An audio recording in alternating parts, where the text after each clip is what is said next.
Kung susundin natin ito, ayan po ay ayan. Ito naman ay center line dyan ng malaking circle. Ang ating tatanawin, ito pong circle na ito ay para bagang lumapit sa center, di ba?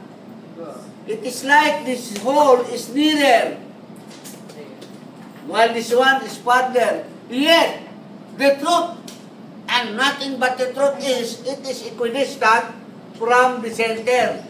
But because we are projecting it, actually, there is a, what you call, a drawing that makes some misimpressions. So, what do? When we draw the section, because we will cut it here, please look at the cutting plane line. What we will do is align it first. Before we make the sections here, section BB.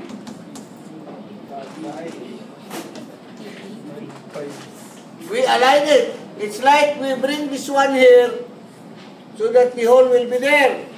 That's the time we will project it here. And presto, what we will have here is a hole appearing equidistant from the center.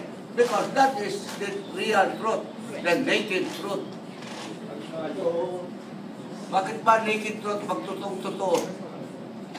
Kasi walang ano. Oh, yan po. This is now equidistant. So, this is what we call align. Kasi ina-align muna yan, align. Get nyo? Yes. So, the drawing there will have a section that is actual like that. If this is 30 degrees, that is 30 degrees. And you will have something like that there, something like that there, and something like that. So, this is what oblique section. DB. Ngayon, as to the section line for our purposes should be standard.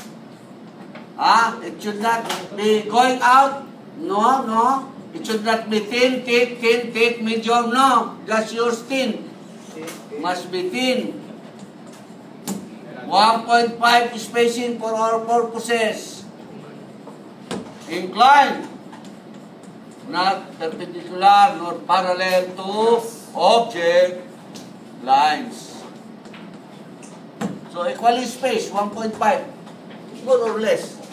I have not mentioned that. You can use your eyes only. Any question, none? So, to summarize, we have one plate for auxiliary. You want this too? Ito lang. Always label your the figures, ha? What is this? What's this? Auxiliary drawing. So, yung front. Yan, tatlo lang na yan. This is just an example. This is also an example of oblique drawing.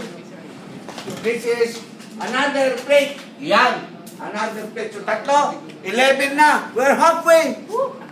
We're halfway in the fifth meeting. Di ba? The next meeting, I'll give you 3. 14 na. Tapusin natin yung maga para makakonsentrate kayo sa PE. Para hindi kayo mabagsak sa PE. Di ba? Baka may exam kayo sa PE. Doon kayo mag-concentrate. May PE ka? Tapos na? May araw kayo? Meron po. Meron po. Good. I congratulate you if you enrolled in Arrow. Very good. That's a good training. Yes. You enroll. Have you taken Arrow?